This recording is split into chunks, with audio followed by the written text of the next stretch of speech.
Minabasa ng dalawang miyembro ng Team Rocket na sina Annie at Oakley, ang isang sinaunang aklat tungkol sa Soulju na isang makapangyarihang hiyas, at sa isang espesyal na makina na pinapagana nito na kilala bilang Defense Mechanism of Alto Mare, o DMA.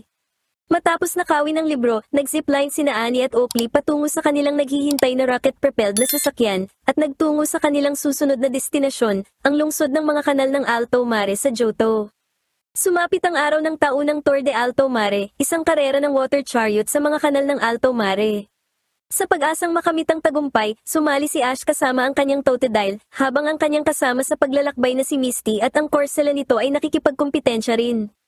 Si Brock na nag-aalaga kina Pikachu at Togepi ay kabilang sa mga manonood mula sa isang mataas na tulay. Mabilis na naabala si Brock ng isang magandang babae at hindi sinadyang naitulak si Pikachu mula sa tulay. Gayunpaman, nasalo si Pikachu ni Ash nang dumaan ito sa ilalim at mabilis na pamwesto pabalik sa balikat ni Ash. Ang karera ay mabilis na naging tatluhang labanan sa pagitan ni Ash, Misty, at nang nanalo noong nakaraang taon na si Ross. Habang lumiliko sila sa matatalim na kurbada, hindi sinadyang natalsikan nila ang Team Rocket Trio na ang kinakain na alfresco ay nasira ng malalakas na alon. Sa isang pagkakataon, nahulog si Ash mula sa kanyang chariot habang lumiliko kaya napag-iwanan na siya ng mga kalaban. Ganun pa man, dahil sa tulong ng isang misteryosong hindi nakikitang Pokemon na isang Latias na hinila sila, mabilis na nakabalik sina Ash at Totodile sa top 3 position. Hindi maintindihan ni Ash ang biglaang paglakas ng enerhiya ni Totodile. Gayunpaman, nawala ang pagkakataon ni Ash na manalo ng makialam ang nakatatandang kapatid ni Latias na isang Latios at inilihis sina Ash at Latias sa track. Sa huli ay hinila ni Latios si Latias palayo sa water chariot, kaya bumangga sina Ash at Totodile sa proseso. Samantala, parehong nakarating sina Ross at Misty sa finish line. Sa pagsusuri ng footage, napansin ng mga hurado na ang sungay ni Corsola ang bahagyang unang umabot sa finish line, na nagbigay kay Misty ng titulo bilang nanalo sa Tour de Alto Mare ng taong iyon. Binati ni Ross si Misty sa pagkapanalo at inalok din siyang ipasyal sa bayan. Binigyan ni Ross, na isa ring lokal na gondolier, sina Ash at ang kanyang mga kaibigan ng isang guided tour sa Alto Mare sakay ng gondola. Hinangaan ni Misty ang kanyang premium glass medallion na sinabi ni Ross na naglalarawan sa mga tagapangalaga ng Alto Mare na sina Latias at Latios. Nakita nila ang estatwa ng dalawang tagapangalaga sa ibabaw ng mga posting bato sa plaza ng lungsod. Idinagdag ni Ross na hindi na nakikita ng mga tao ang mga tagapangalaga dahil mapayapa na ngayon ang Alto Mare. Napaisip sina Ash at ang iba pa kung magkakaroon ba sila ng pagkakataong makita ang mga ito. Samantala, iniska ni Annie at Oakley ang plaza para sa anumang palatandaan ni Latias o Latios. Ibinunyag ni Oakley na ang iyon duo ay maaaring mag-transform sa kahit ano, kahit pa isang tao, upang makapagtago sa paligid. Hindi nagtagal ay nakita ng kanilang espesyal na kamera si Latias na nagbabalat kayo bilang isang batang babae. Agad itong pinuntahan ni Annie at Oakley sakay ng kanilang speedboat at nabasa nila ng tubig ang Rocket Trio na kumakain ng ice cream. Agad na nakilala ni James ang dalawa bilang mga kapwa-miyembro ng Team Rocket at napagtanto ni Jessie na malamang may lihim na operasyong nagaganap. Sumang-ayon ang tatlo na sundan sina Annie at Oakley sa pag-asang mapigilan ang plano nito at kunin ang lahat ng credit para sa kanilang sarili. Ibinaba na ni Ross ang grupo sa baybayin at sinabi sa kanila ang ilang lokal na atraksyon kabilang ang isang lokal na bilihan ng ice cream. Naiwan si Pikachu matapos makita ang isang lokal na poso ng tubig at nagpasya siyang uminom. Isang batang babae ang nagbukas ng tubig at agad na humigop si Pikachu. Nagmamadaling lumapit si Ash upang tawagin si Pikachu pabalik, ngunit bigla siyang tinitigan ng sobrang lapit ng batang babae, na labis niyang ikinagulat. Nang tumakbo ito palayo sa isang eskinita, ipinagsawalang bahala na lang ni Ash ang kakaibang pagtatagpong yon. Sinundan ni Annie at Oakley ang babae, kung saan kinumpirma ng kanilang mga espesyal na salamin na si Latias ito na nakabalat kayo, bago ito inatake gamit ang kanilang SPN at Ariados. Nakuha ng komosyon ang atensyon ni Pikachu at sinundan naman ito ni Ash. Nakialam si Ash at pinalaya ang batang babae mula sa malagkit na sapot ng Ariados. Inutusan ni Annie ang kanyang SPN na atakihin ng Psychic si Ash. Nagalit si Ash at inutusan si Pikachu na gumamit ng Thunderbolt sa Rocket Duo at sa kanilang mga Pokemon. Nahulog si Annie sa kanal at sa pagkainis na nasira ang kanyang kasuutan, inutusan niya ang mga Pokemon na habulin sina Latias at Ash. Hinabol ng SPN at Ariados ang kanilang mga target sa mga eskinita ng Alto Mare, bagaman nakatakas sina Ash at ang batang babae. Hinawakan ng babae si Ash sa kamay, ginabayan siya pabalik sa pinagmulan nila, ang plaza kung nasaan ang inuman ng tubig. Tinawag ni Brock at Misty si Ash, tinatanong kung saan siya nagpunta. Nang lumingon si Ash, nawala na ang batang babae. Muling nakasama ni Ash ang kanyang mga kaibigan at nagpa siya silang bisitahin ng Alto Mare Museum. Sa loob, napansin ni Ash ang mga buto ng isang Pokemon na nakabaon sa sahig. Nagpakilala ang creator na si Lorenzo at ibinunyag na mayroong dalawang Pokemon, isang Kabutops at isang Aerodactyl, na nagsisilbing paalala ng nakaraan ng Alto Mare. Ginabayan niya ang grupo patungo sa DMA o Defense Mechanism of Alto Mare na itinayo upang protektahan ang Alto Mare. Ikinwento ni Lorenzo ang kasaysayan ng kanilang bayan kung saan may isang masamang Pokemon trainer na tinuruan ang kanyang Kabutops at Aerodactyl na umatake ng mga tao. Ipinaliwanag niya na ang orihinal na Latios ay dumating sa lungsod, ginamit ang kanyang kapangyarihan upang lunurin ang masamang Pokemon at gawing mga kanal ang mga kalsada. Nakita ni Ash ang babae kanina at aksidente niyang nahawakan ng DMA kaya napagalitan siya ni Lorenzo. Nagmamadaling iniwan ni Ash ang kanyang mga kaibigan at si Lorenzo upang sundan ang batang babae, habang patuloy naman siyang minamanmanan ni Annie at Oakley gamit ang kanilang mga lumilipad na surveillance camera. Tinawag ni Ash ang babae, ngunit sinabi nitong hindi siya kilala nito, na labis niyang ikinabigla at ipinagtaka. Nawala sa paningin ni Ash ang batang babae matapos itong pumasok sa ilang mga eskinita.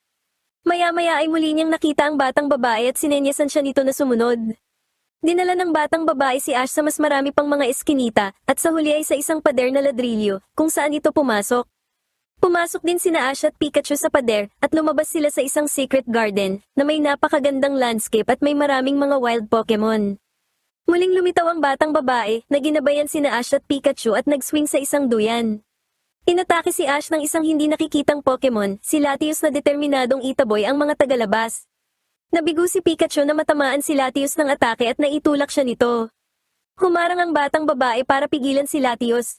Agad na nakilala ni Ash si Latios mula sa mga estatwa na nakita niya kanina. Ang mas nakakalito, may lumitaw na isang batang babae na nakasuot ng puting beret at kamukhang-kamukha ng batang babae na sinundan ni Ash.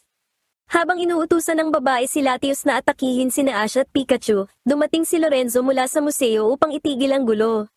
Nagpa siya ang batang babae na nagprotekta kay Ash na makipaglaro kay Ash, itinulak niya si Ash sa swing, bago ibinunyag na isa siyang Latios na nakabalat kayo. Samantala, humingi ng paumanhin si Latios kay Pikachu sa pamamagitan ng pagdila sa mukha nito bago nagsimulang maglaro ang dalawa ng magkasama. Ang totoong babae, na nagngangalang Bianca, ay humingi ng paumanhin kay Ash habang ang kanyang lolo na si Lorenzo ay nag-alok ng paglilinaw sa sitwasyon. Ibinunyag ni Bianca na may kakaibang kakayahan si Latios na mag-transform at madalas itong nagbabalat kayo bilang siya dahil sila ay matalik na magkaibigan. Ipinakita ni Latios at Latios ang isa sa iba pa nilang mga kakayahan, ang sight sharing na nagpapahintulot sa kanila na ipakita sa isa't isa kung ano ang mismong nakikita nila. Pagkatapos, ipinaliwanag ni Lorenzo na inalagaan niya sina Latios at Latios mula pa noong mga sanggol pa ito. Ang dalawa ay naulila ng kanilang ama, si Latios, na isinakripisyo ang kanyang buhay upang protektahan ang Alto Mare mula sa masamang trainer. Ipinakita nila kay Ash ang isang collage ng mga stone tile na detalyadong naglalahad ng kwento at ang mahalagang Soldiu na sinasabing naglalaman ng kaluluwa ni Latios at ng kapangyarihang wasakin ng Alto Mare na nakalagay sa isang pool ng dalisay na tubig. Hiniling ni Lorenzo kay Ash na ilihim ang sikretong hardin at ang lokasyon ng Soldiu at pumayag naman si Ash. Dahil gabi na, nagpa siya sina Ash at Pikachu na umalis na sa secret garden na labis na ikinalungkot ni Latios dahil gusto pa nitong maglaro. Pinadaan ni Lorenzo si Ash sa isang shortcut sa kanyang gondola workshop, habang inihatid naman ni Bianca si Ash sakay ng bangka. Tinanong ni Ash si Bianca tungkol sa dalawang babaeng humahabol sa kanya kanina. Nalito si Bianca sa simula ngunit napagtantong malamang si Latios ang hinabol, na mas nakakabahala para sa kanya. Kinagabihan, tumalon sina Annie at Oakley sa bubong ng mga bahay upang hindi sila makita. Ang Rocket Trio ay sumunod sa kanila, ngunit nadulas ang mga ito at bumagsak sa poste ng ilaw. Biglang lumabas si Wobbuffet, kaya nabali ang poste at lumagpak ang Team Rocket sa lupa.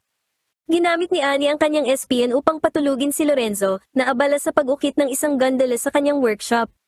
Dumaan sina Annie at Oakley patungo sa secret garden. Mabilis na natukoy ni Latios ang banta at sinubukang atakihin ang mga babae, ngunit nag-cartwheel lamang sila upang makaiwas.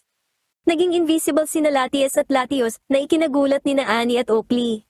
Gayunpaman, lubos na handa ang mga agent ng Team Rocket at sinuot ang kanilang mga espesyal na salamin upang masundan ang kanilang mga target. Inatake ng SPN si Latios gamit ang Swift. Sunod na umatake ang Ariados gamit ang Nightshade ngunit humarang na si Latios upang iligtas si Latios. Hinuli ni Oakley si Latios gamit ang malagkit na lambat na naglalabas ng kuryente. Sinubukan ni Latias na atakihin ng SPN, ngunit napabagsak ito ng isang Psybeam attack. Sumigaw si Annie para sa isang follow-up na tackle, ngunit nagawang humarang ni Latios sa dadaanan nito. Ginamitan ng SPN at Ariados ng Psychic at String Shot si Latios upang hindi na ito makagalaw. Inutusan ni Latios si Latias na tumakas at nakinig si Latias sa babala ng kanyang kapatid at tumakas papunta sa mga kanal. Hindi na bahala si Oakley sa pagtakas ni Latias at sinabing sapat na ang kapangyarihan ni Latios at ng Soldier. Nagawa niyang kunin ang Soldier mula sa pool at hinayaan si Annie na suriin ito sandali. Itinoon ni Oakley ang kanyang pansin sa mga tile na may nakaukit sa malapit at gamit ang isang computer program upang suriin at i-decipher ito, natuklasan niya na isa itong operational manual para sa DMA. Nagmamadaling pumunta sina Lorenzo at Bianca sa sagradong pool at natuklasan na nawawala na ang Soldier. Sa takot na may mangyayaring masama, nagmadali silang pumunta sa museo para harapin ang mga salarin. Samantala, nakarating na sina Annie at Oakley sa DMA sa loob ng museo. Inilapag ng Ariados ang pagod na si Latios sa isang bahaging may markang pabilog. Isang umiikot na kulungan ang lumitaw at binuhat si Latios pa itaas at nagsimulang i-activate ang DMA gamit ang hinigop nitong kapangyarihan. Lumubog sa ilalim ng lupa ang mga protective gate sa paligid ng mekanismo at malinaw nang nakita ang control panel. Dumating sina Lorenzo at Bianca ngunit mabilis silang napabagsak ng psychic attack ng SPN at itinali sila ng malagkit na sapot ng Ariados. Nagpatuloy si Oakley sa paglagay ng Soldier sa mekanismo at umandar na ang DMA.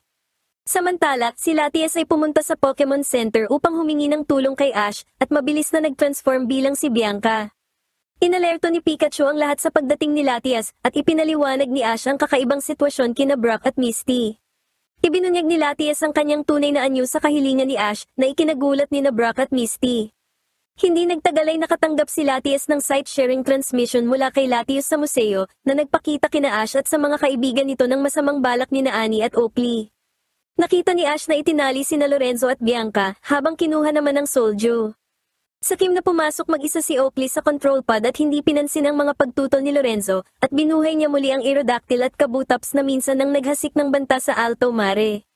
Ang dalawang masamang fossil Pokemon na may kakaibang dilaw na mga mata ay inutusan ni Oakley na hulihin si Latias. Biglang natapos ang site sharing at napagtanto ng grupo na kailangan na nilang kumilos. Nagsimula si Oakley ng isang city-wide lockdown, ginamit niya ang DMA upang isara ang Alto Mare gamit ang mga gate. Tila nagmula sa kung saan ang mga bakal na gate na lumitaw at nagsara sa mga eskinita at beranda. Nakalabas sina Latias, Ash at Pikachu bago pa man magsara ang Pokemon Center.